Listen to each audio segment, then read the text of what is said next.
Sciences is also working diligently to research ways to prevent the spread of this insect. Here at one of the labs in Penn State's Agricultural Sciences building, a team of researchers is gathering DNA samplings of the spotted lanternfly as part of the ongoing process to prevent the spread of this dangerous insect. They actually have several thousand dead samples in here ready to be dissected and tested. We've been looking at a couple of different native predators that you can purchase online as kind of a pest control for your greenhouse or your own garden.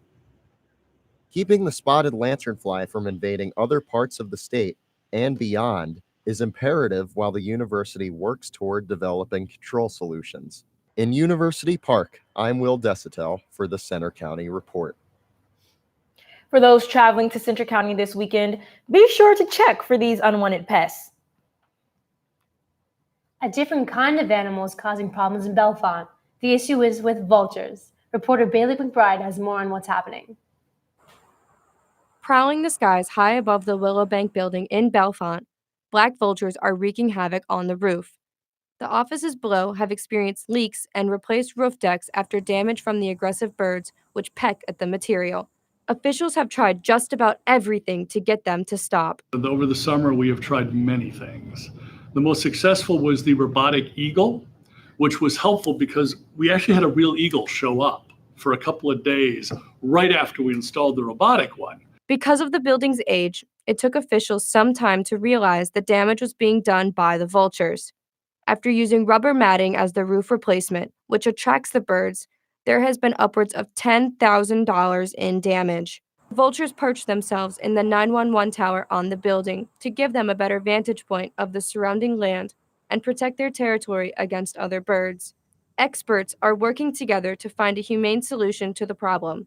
What we've come up with is something that a lot of other commercial buildings have done, and that's a wire system covering the entire roof. And the wires are relatively thin and they're at funny angles so that the birds can't perch on them. They hope this time it works. In Bellefonte, I'm Bailey McBride for the Centre County Report. The death toll from Hurricane Dorian is up to at least 44 people after U.S. emergency workers found 5 bodies and debris in the Bahamas, and they expect to find more. Reporter Talia Chiarello has the story. Hurricane Dorian decimated 2 areas in the Bahamas, Grand Bahama and the Abaco Islands. At least 70,000 people are now homeless.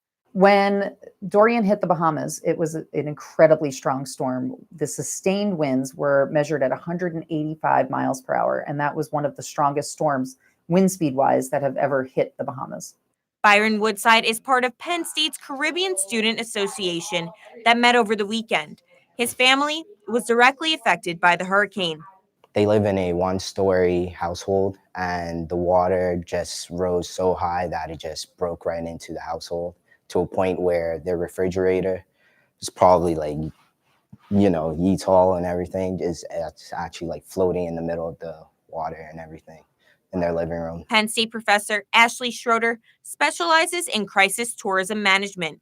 She says for the tourism industry to recover there, they'll need to rebuild their reputation and start with a strong public relations strategy. So a major issue is going to be maintaining their reputation as an attractive tourism destination, to inform travelers that they are generally open for business and that they do need visitors to come because their economy depends so much on the tourism industry.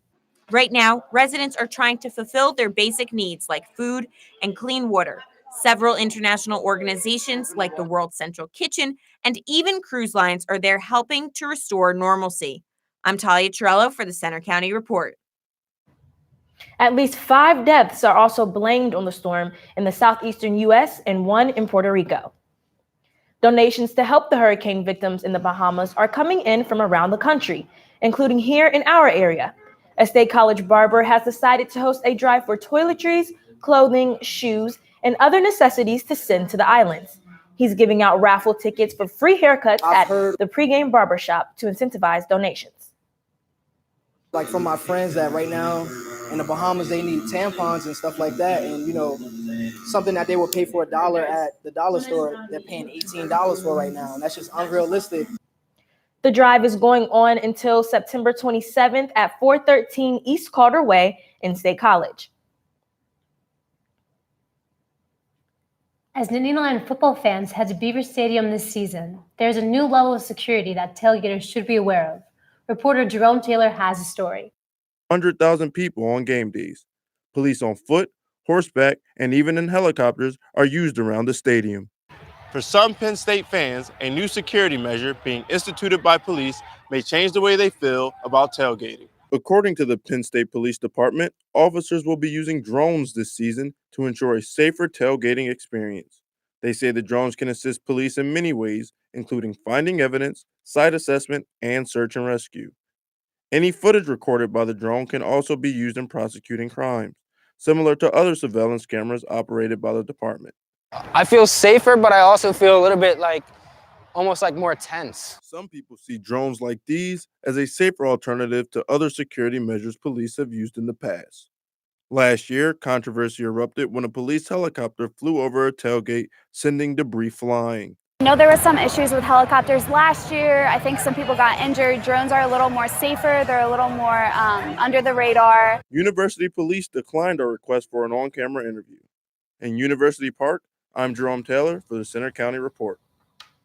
The police drones will be surveying tailgates during every Penn State home football game this season. Will this sunny, warm weather continue all week, or is rain on the way soon? We'll check out the forecast coming up. Plus, University Park Airport is getting new money for new equipment. Find out what's on the way. Also coming up, an annual event brings hundreds of pets together for a day of fun and swimming. We'll take you there to check it out in a little bit.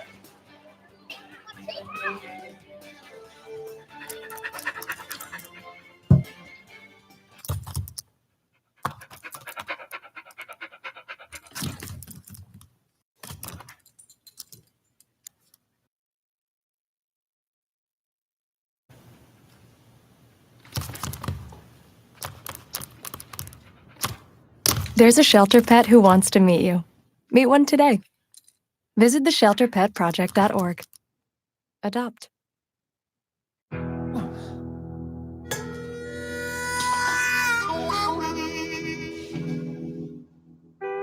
Get caught buzz driving, and you could do some hard time. Craig, knock it off. Sorry, Mom. It could cost you around $10,000 in fines, legal fees, and increased insurance rates. And that could set you back a few years. Buzzed, busted, and broke. Because buzz driving is drunk driving.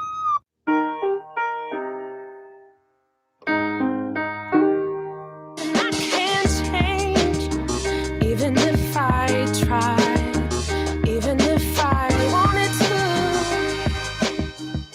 There's one thing you can never have sex without. It's consent. Because sex without it isn't sex. It's rape. It's on us to stop sexual assault. Learn how and take the pledge at itsonus.org. They said I have troll teeth. That my voice sounded like a possessed baby doll. That no one would ever love someone as stupid as me. That I was fat, ugly. Disgusting. The effect of bullying is potent. We will no longer be the silent majority. Now, when you see online bullying, there's something you can do about it. We're gonna take action with the I. I am a witness. I am a witness. I am a witness. I am a witness. I am a witness, and so are you.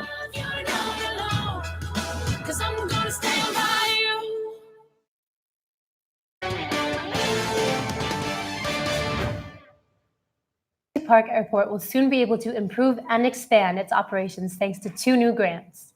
A $75,000 PennDOT grant will be used for infrastructure and equipment upgrades, according to Governor Tom Wolf's office. That includes sealing of joints on the runway. And over the summer, the airport received $1.8 million from the Federal Aviation Administration. That money is used to update snow removal equipment for this winter.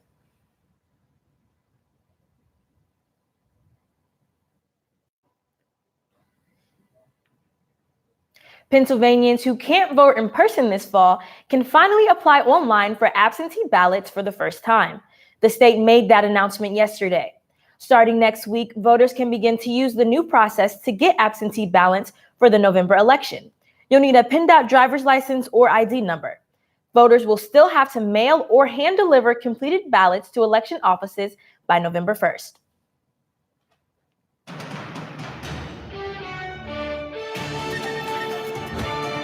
It's beautiful if you're headed outside right now. The clouds are starting to build into the area.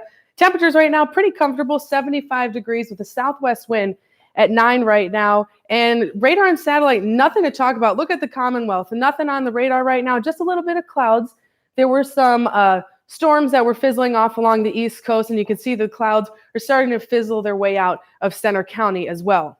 Temperatures in central Pennsylvania right now, mid to upper 70s as you zoom out and get a wider look across the Commonwealth. 80 in Erie right now, 78 in Pittsburgh, slightly warmer down in central and southeastern Pennsylvania, 81 in Harrisburg, and 78 in Philadelphia right now. This is all going to change though. We have these two storm systems to the north of us, and they're connected by a couple of fronts. So what that means for us is some increased chances for some showers and storms. So tomorrow afternoon will remain dry for the remainder of tonight and most of the day tomorrow. But tomorrow afternoon, those pop-up showers and storms start to make their way into Center County, and they'll linger overnight Wednesday into the wee hours of Thursday morning. And then it's kind of going to be a repeat for Thursday as well. Those showers and pop-up storms will remain in the area until the afternoon on Thursday. For today, it's going to be beautiful, kind of what we've been seeing the past couple of days, mid to upper 70s, sunshine. So we'll have a good mix of that today. 80 as our high with that southerly wind. And into tonight, you may want to turn the AC off if you had it blast in the past couple of days. 65 as our low with the west wind at 5 to 7. And then for tomorrow, those storm systems that I just mentioned, we're in the warm section of that. So look at our high tomorrow, flirting with just about 90 degrees. We do have those showers and storms with the westerly wind at 3 to 5. The next 7 days, let me time this out for you because those two systems means two things. We have two fronts coming through. So Wednesday, temperatures cool off into the low 80s into Thursday, and those scattered showers become more isolated. And then that warm front on Friday means temperatures are going to hop back up into the low 80s by the weekend. But that means an increased chance for some rain by Saturday. We are tracking some rain for the game on Saturday, you guys. So it's not going to be a washout. We are just looking for some showers right now. So stay tuned with us for further updates. So you might want to bring a poncho to the game on Saturday. I've really been enjoying the sunshine the last couple of days, that's for sure. Yeah, it's nice to enjoy the last couple of days of summer. Mm-hmm. The Penn State Dance Marathon teamed up with the Penn State football team over the weekend to raise awareness about pediatric cancer. Reporter Samantha Rank has more.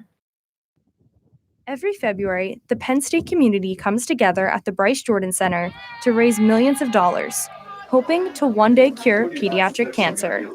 This past weekend, the Thon community joined Penn State football for the annual Thon football game. The Thon football game is our annual partnership with Penn State Athletics to not only support the Penn State football team and program, but also Penn State Dance Marathon. Penn Staters at Beaver Stadium had the opportunity to learn more about Thon's mission and donate to the largest student-run philanthropy in the world. Although Thon is still a few months away, Penn State football is FTK today for their annual Thon football game.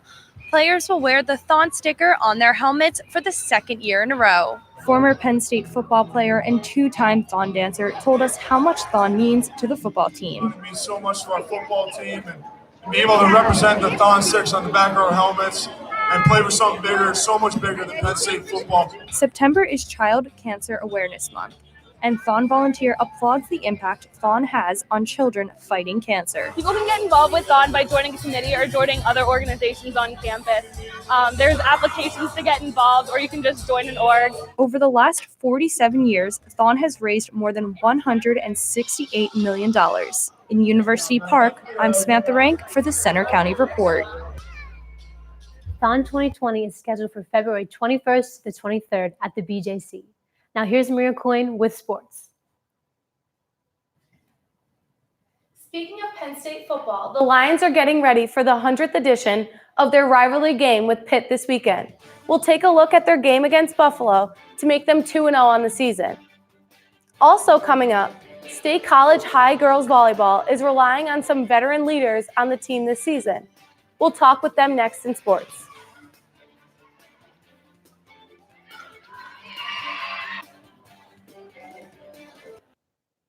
2008. He really likes to be around people. And as soon as I start to make my breakfast, Hamilton is right there. I get out my mat and I'm doing a downward dog and he's underneath. He's quite the pug about town. He gets invited to a lot of parties. He knows he's a pretty big deal. I mean, look at this little face. How could you not love him?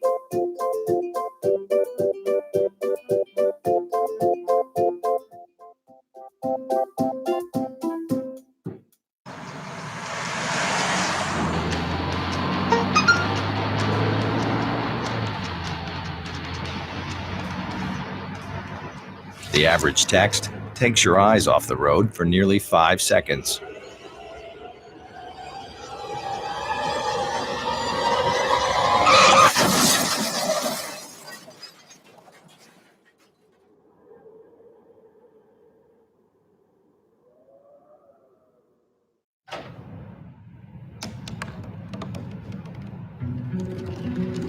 They said I couldn't dream.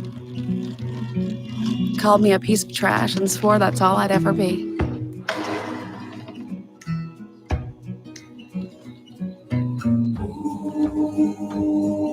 Said a bottle couldn't see the ocean.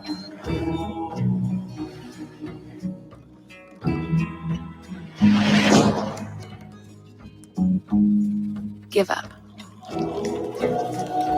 Go back to the dumpster.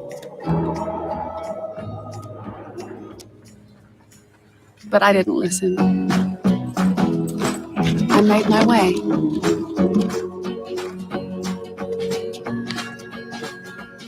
And now, I am what I've always wanted to be.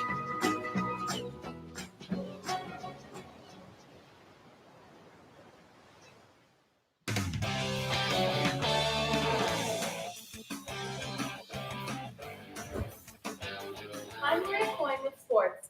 The Penn State women's soccer team is back in action this Thursday night against Oklahoma State at Jeffrey Field. They're coming off another home win over the weekend. The Nittany Lions walked away with a 2-1 win over James Madison for their 4th straight win so far this season. The Dukes got ahead early with a goal from Claire Miser just 43 seconds into the game. But just before halftime, a penalty on Frankie Taliaferri inside the JMU box set up the Lions for a penalty kick. Taliaferri missed the kick, but found her own rebound to put the ball back in the net.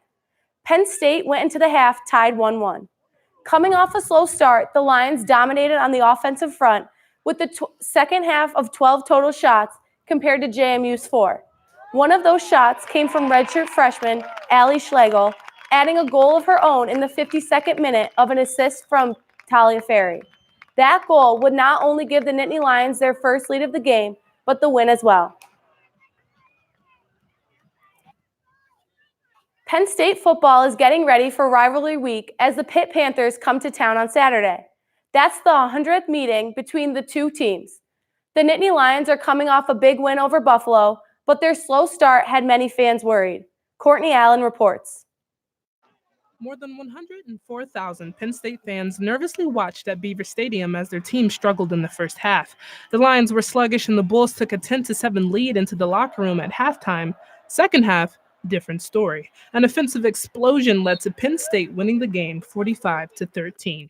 We were obviously very explosive and we averaged over 7 yards per play, but it was too inconsistent. It was either touchdown or a lot of times 3 and out. So we got to be more consistent there. The key turning point? John Reed ran an interception 37 yards for a touchdown early in the third quarter. You know, being able to play with a lead, be able to play with a big lead and not let off, be able to put backups up in and they still play to the standard. There's lessons to be learned there. Jake Pineguard's 32-yard field goal gave the Lions a 38-13 lead and found Jahan Dotson in the fourth quarter for a 56-yard touchdown to seal the deal. The Nittany Lions were a second-half team on Saturday, but Franklin and his players know they may not be able to overcome sluggish starts once the competition gets tougher. At Beaver Stadium, I'm Courtney Allen for the Center County Report. Kickoff for Saturday's game against Pitt is at noon, and you can listen to the game live on Penn State's Com Radio. To high school football now. The State College High School Little Lions played the Hollidaysburg Golden Tigers Friday night in their 3rd game of the season. Reporter Samantha Rank has the story. The State College High School Little Lions continued their unbeaten season in front of their home crowd on Friday night. The Lions beat the Hollidaysburg Golden Tigers 42-7. Fans turned out to the temporary South Track facility, while Memorial Stadium undergoes renovations. The team's marching band and color guard were also back on the same field, sporting their maroon, white, and black attire. The Lions built a big lead, scoring 28 points in the first quarter, and they were up 42-0 at halftime. Some aspiring future football stars talked about their admiration for this year's Little Lions team, pointing out some key players. They got some really good players this year. Seniors are looking good. The team is set to travel this Friday to play the Carlisle Thundering Herd. What time is it? Game time! Dogs in the house! In State College, I'm Samantha Rank for the Center County Report. Kickoff this Friday night at Carlisle is at 7 o'clock. Also on Friday, the Bellefonte Red Raiders host Central Mountain. Memorial Field continues renovations this fall sports season, leaving State College high school teams away from their historic home field. The football, soccer, lacrosse, and field hockey teams, along with the marching band and cheerleaders, have moved to other fields in the district for their home games. The estimated $14.3 million renovation field is scheduled to be open for the fall 2020 sports season. Memorial Field has been in its South Fraser Street location since 1937. Renovations also happened in 2013 to the west side bleachers where visiting fans typically sit. State College High School girls volleyball team is off to a hot start with some veteran leaders. Reporter Nicole Ambrish has the story. Coming off a 20-1 season in 2018, the State College Little Lions girls varsity volleyball team is heading into their 2019 season with a winning mentality. The Little Lions are currently 2-0 with wins over Chambersburg and Redland, and their team has its sights set on yet another successful season. 9 letter winners are returning, and among them is Lauren Arnold, one of 4 returning seniors. As a captain, she's taking her role as a leader seriously, pushing every girl on the floor to be the best they can be. We did lose a lot of seniors, so this team is a growth team, and we're working together every single day to work on our communication, to trust each other, and we're doing a really great job of that right now. Head coach Chad Waite, who is in his 10th season as head coach with the Little Lions, says that even though there are quite a few letter winners on his team, there is still a lack of experience. A common theme for the State College High volleyball team is hard work, and both Coach Waite and senior Lauren Arnold are trying to instill that into their team every day. Work hard. I mean, that's the big one. You have to work hard to get better, and if we're not working hard, we're not getting better. The Little Lions are on the road tonight against the Cumberland Valley Eagles. Junior varsity match is set for 5 p.m. with varsity to follow. In State College, I'm Nicole Amherst for the Center County Report. That's all for sports. Now back to you at the anchor desk. Thanks, Maria. Coming up next, do you love dogs? If so, you'll like the story about an event in State College that brought hundreds of pets and people together. That's next after the break. Wow, these are really good. You act surprised.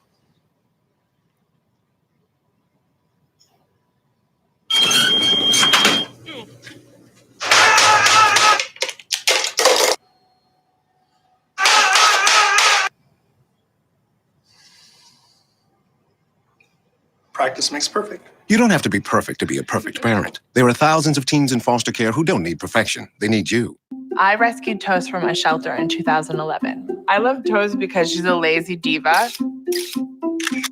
Toast does whatever she wants, obviously. She's sleeping right now. She's an epic snuggler. She's so comforting. She's so loving. Toast makes me laugh. When I walked into the shelter, I knew right then that she was special.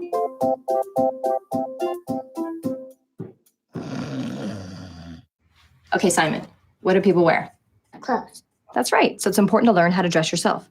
Here's how it's done. Shirt, underwear, pants, socks, shoes. Underwear, always first, name tag on the back. Then pants and shirt. Go ahead and put this on. Now with the shirt, you want to make sure the first button's right or you have to start all over again, okay? Socks left on left, right on right. Tying the shoes, we're going to take the laces, we're going to cross them over, we're going to turn around where the bunny goes down in the hole, pull it tight, and bunny ears. Got it? Most parenting is hard to do in just 2 minutes. But 2 minutes twice a day making sure they brush is easier, and it could help save them from a lifetime of tooth pain.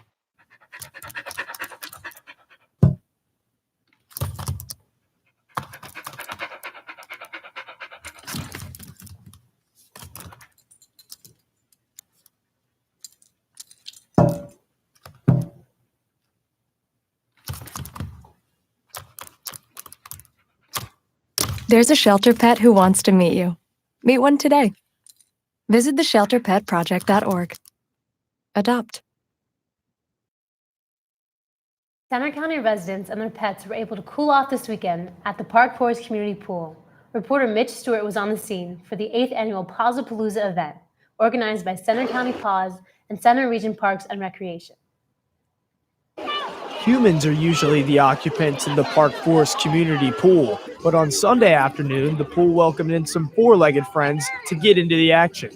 Pawsapalooza, an event organized by both Center County Paws and Center Region Parks and Recreation, offered local residents a chance to give back to animals in the community while also giving their pets a chance to cool off and mingle with other pups. The event had a session for dogs under 40 pounds, followed by a separate time for the bigger dogs to dive in. Center Region Parks and Recreation Aquatics Director Todd Roth says roughly 120 pets are in attendance each year. The event was free to humans with a $5 cost per dog to enter. Door prizes and a 50-50 raffle were offered as well, with all of the proceeds from the prizes and the gate benefiting the Center County Paws nonprofit organization. As you can see by the great turnout here at the Park Forest Community Pool, that the dog days of summer are absolutely not over. People getting into the pool with their pets, their children getting in as well. And of course, all of the proceeds from this event will go to charity. Established in 1980, Center County Paws has 15 staff members and over 650 volunteers. In addition to finding homes for displaced pets, Paws provides owner education programs and even offers some forms of medical care. The event was fun for both dogs and humans. I've always been a dog person, so the opportunity for them to come and play off leash and have a good time and swim that they typically don't get anytime else throughout the year is really fantastic for me. In State College, I'm Mitch Stewart for the Center County Report. Center County Paws will host its next event at the end of September as the 14th annual Paws Fur Ball takes place at the Center County Hills Country Club on Saturday, September 28th. That's all for today's newscast. You can find more of our stories on our website, centercountyreport.com. And you can follow us anytime for breaking news on our Twitter feed. That's at Center County REP, or on our Facebook page. We also have Center County Report Instagram. Join us for our next newscast on Friday. Have a good day.